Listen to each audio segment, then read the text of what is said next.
If you are a B2B service-based business owner and you are looking to gain more clients, create more impact and more revenue in your business, tune in to Amplify Your Marketing Message with Campbell Rapin.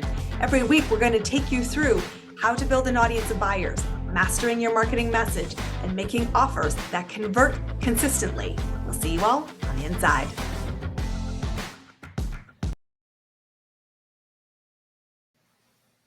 There's a lot of buzz and a lot of aspiration when it comes to working with a high-paying client or a high net worth individual.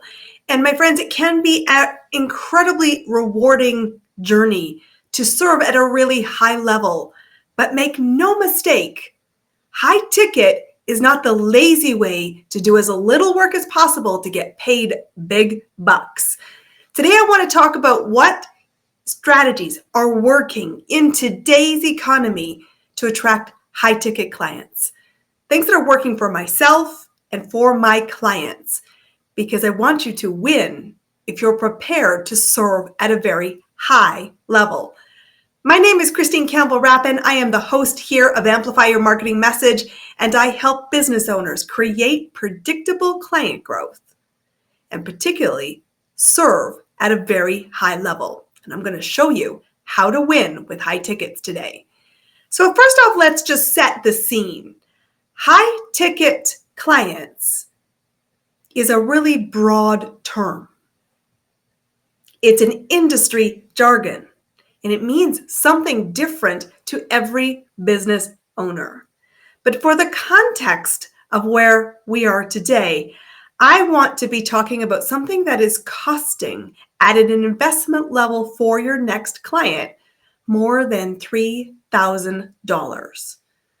So $3,000 and north is what we're talking about today. And a high ticket buyer, customer or client, use that word that sits well for you, has different expectations than somebody who is looking at a program, service, or offering for only a couple $100. And so let's talk about expectations number one.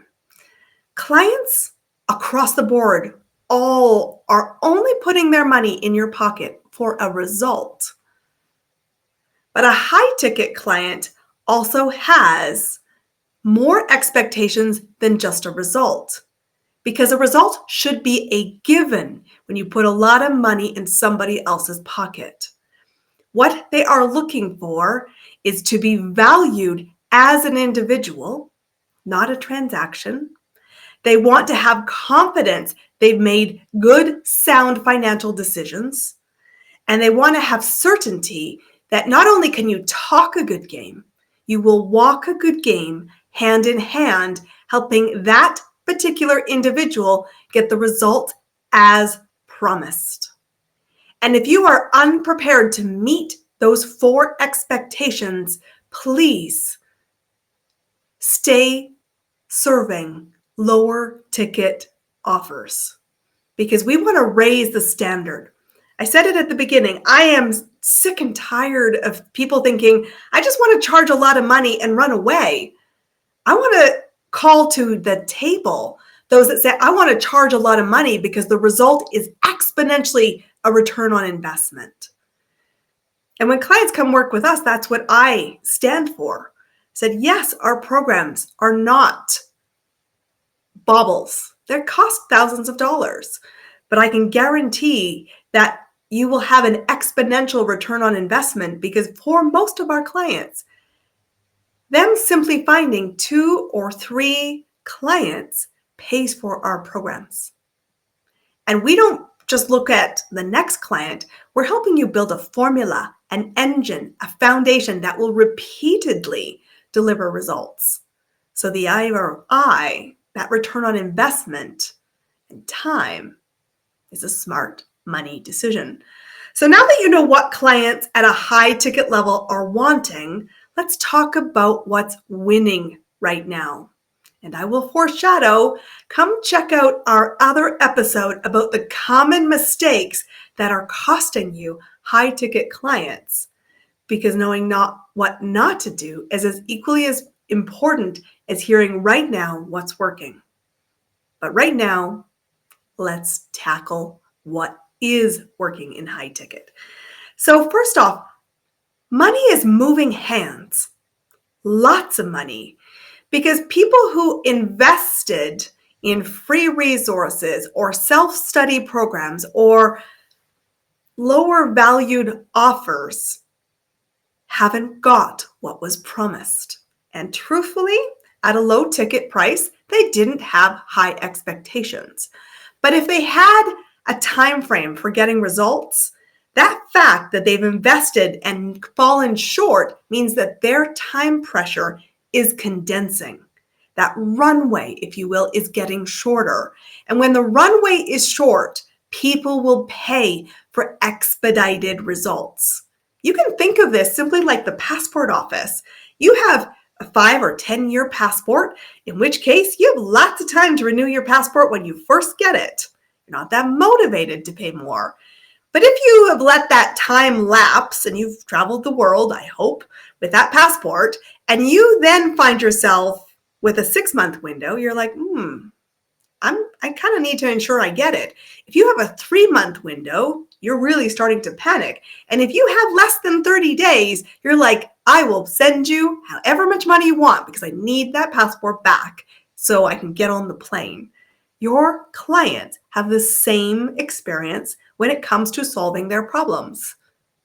Bearing in mind here the context of what a buyer really is, a customer, a shopper, a client. They have 3 attributes. You've heard it before, but boy, do we need to reinforce this. So here you go. They are already problem aware. They have tried to solve the problem. They've Googled it, Pinterested it, YouTubed it, read TikTok, read a blog, bought a book, listened to a podcast. They've done a lot of things, and they've tried a lot of things.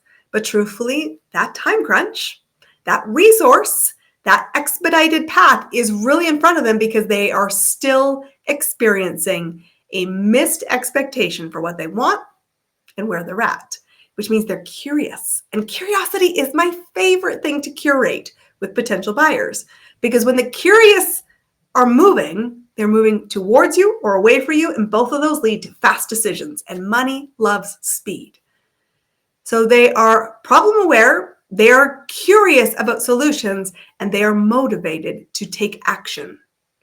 If those 3 things are not at the table, my friends, you don't have a buyer in front of you. You have a someday brainstorming, thinking about it, maybe. And those are really dangerous to build a business around. So they know they have a problem and their time frame is getting shorter. So what are they looking for? Well, first off, what they're looking for, results. And they will not pay for your time. They will expedite responsiveness and getting results faster, but they don't want to track time. Intimacy, exclusivity, and access are what matter. They don't have the luxury of trying to figure it out on their own. They've already tried that. They fell short, and now they need you to hold their hand. They are looking for measurable wins. They need progress. They do not expect perfection. And they do not honestly even expect a straight line because they're the wild card. And their past behavior shows they're not a straight line. But they are looking for measurable progress. And you have to help them measure that beyond and including money, time, health, relationships, and look after the multifaceted wealth equation that drives human behavior. They are also looking for something that is customizable. And you can go from a level of a little to a lot, depending on how you want to build your business foundations. I'll give you a couple of examples. You might have a program that is 80% the same for everybody. And you might have 3 variations at one component. People can pick their own adventure. And they feel that program is customized to them and they're happy. But they're not happy when it's one size fits all. And other times, people will come in and say, I want a full customization. I want every toolkit you've got at the disposal. And I want you, as the business owner, to pick the next tool based on where I'm at, what I need, what support I require. So you have to think about how you want to play the game. But customization, to a degree, is an expectation. So we've talked a lot about expectations, both what they expect at a high ticket price and what they are looking for in terms of what matters. So here's what strategies are working right now to get into rooms with high ticket buyers. High ticket buyers are experiential buyers. They are led by emotions more than most, and they move quickly. You might find that interesting, but they actually are fast decision makers because they know what they want, a different result, and they're curious and ready to commit to new change. So because they are experiential, there are 4 strategies I play in my business, and I recommend my clients play when they are looking to build a high ticket client base. Number 1, speaking. Speaking at events, whether you are in person, you are virtual, you are a sponsor, you are simply in the room, you curate and do your own events. There's a plethora of ways to do this.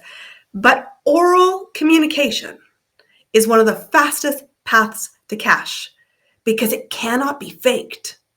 And in the world of AI, high ticket buyers have been burned by grandiose promises for dollars on the dime. And they're saying, I got to use all my spidey senses to trust whether I know what you stand for, I like what you say, you are competent, capable, and I feel safe with you. The fastest way to do that is to speak to them. And I get it. Speaking is one of the biggest fears most of the humans of the planet have. But learning to master this skill, it is a learnable skill, should, in my opinion, be a non-negotiable. And I do help clients know what to say, how to say it, and do a great delivery. Because truthfully, in case you didn't know, I used to teach that corporately when I worked for Procter & Gamble many moons ago. And my favorite people to teach speaking skills to were not the marketing peeps, were not the sales peep, were not the naturally outgoing peeps. It was the HR, the technical experts, the finance, and the guys who were like, I hate this, but I need to influence the room and persuasion is key. How do I do this without them missing the point or my nerves getting the better of me? So that's my jam. It's an extra bonus when you come work with us. It's not our core offer, but it is absolutely a highly valuable part of what we bring to the table. But speaking is important and events are a fast accelerator. So that's number 1 way to build momentum and get in front of more high ticket clients, strategies that are working. Number 2, if you're going to network and use relationships to connect to potential buyers, it needs to be in a paid networking community. Okay. It's not to say that you won't find a high net worth person or a high ticket buyer in a free event, but your odds are low because those that want free will always expect free, which means they're not going to drop a big amount of money into your pocket easily. Versus if somebody is in a paid networking space, whether that's the Chamber of Commerce, a B2B platform, BNI, there's a million different paid communities out there for networking. They are already spending money, which means they are more likely to continue to spend money when they see value. The key to that statement is they have to perceive value. The buyer, not you talking loud at them, they have to say, yep, that exponentially returns ROI. So get into paid rooms and be prepared to invest and have a budget item in your business for this. The third thing I will tell you is that when you're working with high ticket clients, referrals can be a foundational piece of the puzzle. It should never be the whole basis of your lead generation. Because when you have it as your whole basis, you are in high risk Some months are awesome and some months are crickets. And my friends, that's a scary place to be in. But when somebody refers business to you, they are vouching for your capability. They are vouching for your ability to get results, and your referred partner should be compensated. Anybody who's in my network who brings to us a strong, qualified potential buyer that becomes a client when we make a great offer and they say yes, gets compensated. 10% of the revenue that we generate in the first contract. So we incentivize and we look for people who are great at serving high-ticket clients whose whole business offering does not mirror ours, because we can collectively accelerate the result for them. And if they're spending with another resource, they're more likely to spend with us. Did you know what I just said there? If they're spending with someone, they are also likely to spend with us. Never see the fact that they're spending with one person reason for you to say they will never spend with us. That is a blind spot, not true. And the fourth way that is also experiential to connect to a high-ticket client is through joint ventures and partnership. Leveraging other people's audiences is a faster path than creating your own, because it takes less hours. And if you have good, constructive conversations with peers, and you can determine that they have the similar audience, the similar behavior, but different needs, by coming together and sharing access to opportunity, vouching for each other, you will find this moves a whole lot faster. Momentum, and that's a win. So I want to recap this because I want you to win with high-ticket clients. Okay, the first thing you need to know is that a high-ticket client does not have the same buying behavior as somebody who's going to throw away $100 and not care. Somebody who's spending $3,000 or more has a high standard. You have to get at a very high level, be certain you can deliver what's promised, or don't make the offer. It's not a lazy way to grow a business. They have expectations of intimate support, access. They want to be certain in their decision making, and they want to work with capable people. What matters to them is a result, not the hours. And truthfully, like a passport experience, you will expedite to get that result faster, which means condense time, up the support. Intimacy, exclusivity, and access are ways you can do that. They want wins, so you have to help them see the progress, to keep them motivated, to keep them on track with the bigger vision they had.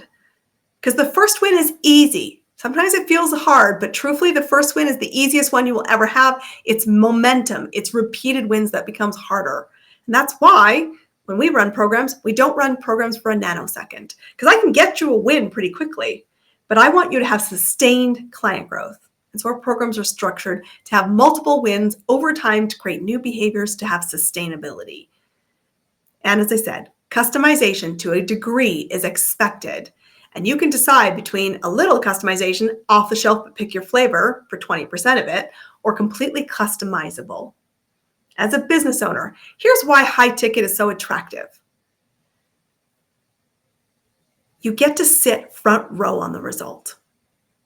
You get to hold their hand. You get to learn together. And truthfully, when you're working in the high ticket world, it's beautiful to have an intimate group of clients that you care about that create stability for you and your family. Most of my clients are looking for a boutique high-ticket clientele. That means that they're looking for 3 to 50, typically, clients a year.